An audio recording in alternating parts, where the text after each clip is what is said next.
Welcome back. If you just joined us, you're watching the news at 10 live on Channels Television Lagos. A reminder of our top stories.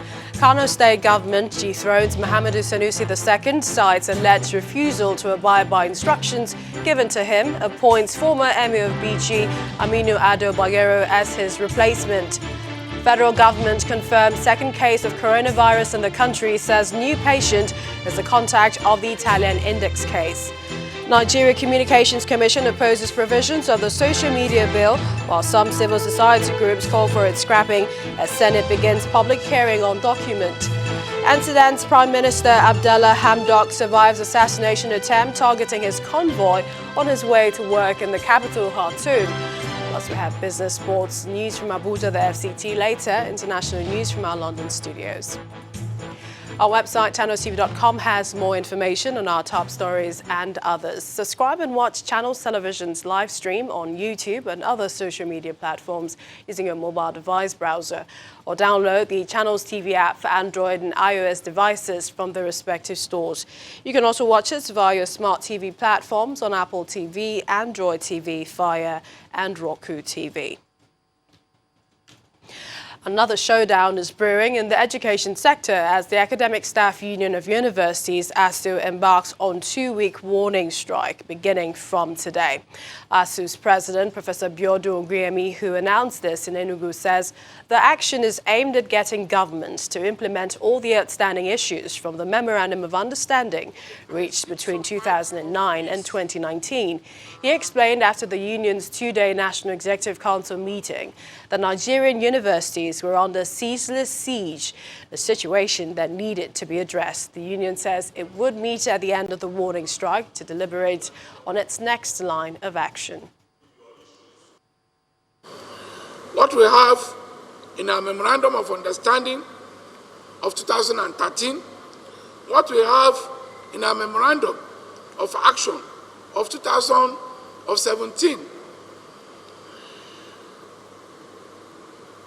all those aspects that have not been implemented. And we have brought out areas that we think should be urgently addressed, including the IPPIS matter, which should be laid to rest permanently. And we are saying government will need to engage the union within the next 2 weeks in order to address all these issues.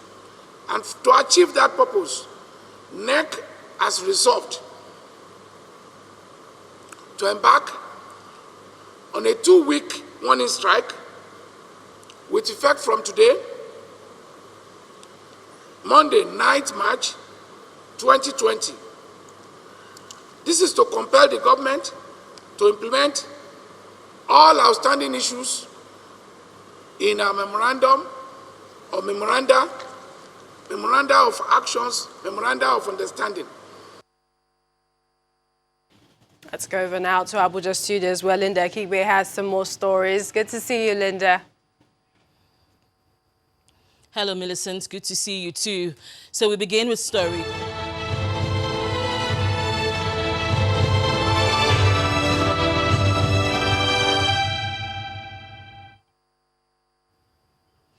A second case of coronavirus in Nigeria has been confirmed by the Minister of Health, Dr. Osagi Ehanire.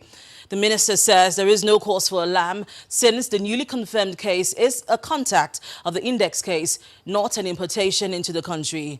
According to Dr. Ehanire, the patient who tested positive on March the 8th has been in isolation in the last 2 weeks and is now under quarantine. Meanwhile, the Nigeria Center for Disease Control, NCDC, has also posted a message on its social media handle announcing the confirmation of a new case in Ogun State.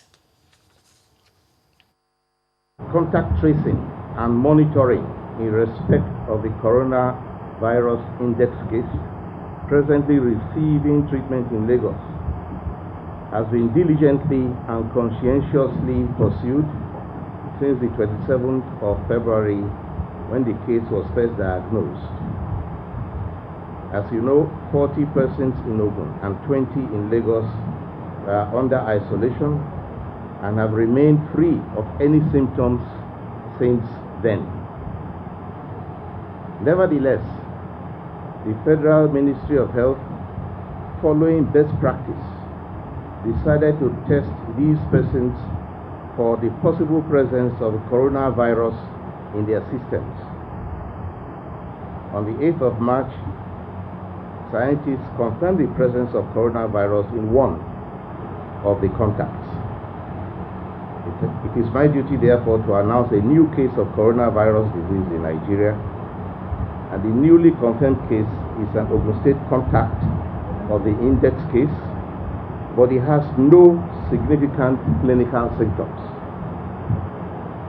This brings the number of confirmed COVID-19 cases in Nigeria today to 2.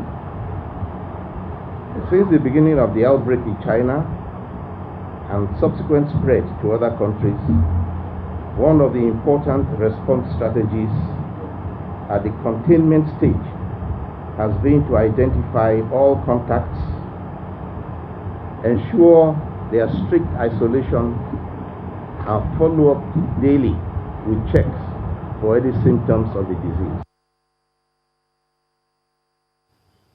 The Lagos state government has given the names of 2 individuals that had contact with the Italian index case of coronavirus, while giving an update on a new case of COVID-19 recorded as one of the close contacts of the Italian index case.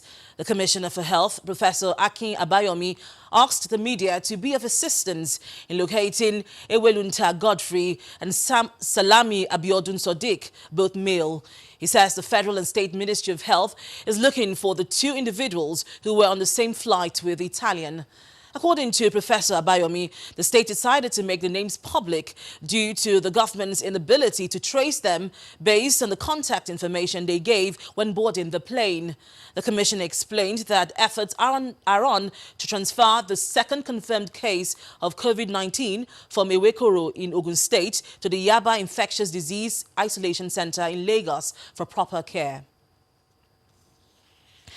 Meanwhile, President Buhari has set up a committee to undertake a quick assessment of the impact of coronavirus on the economy.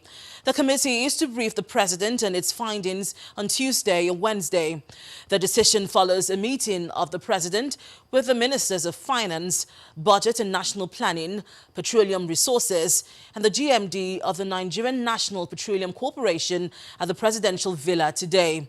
Besides the officials who attended the meeting, the central bank governor is also a member of the committee. We just met with the president to discuss with him on the matter of the impact of the coronavirus on our economy.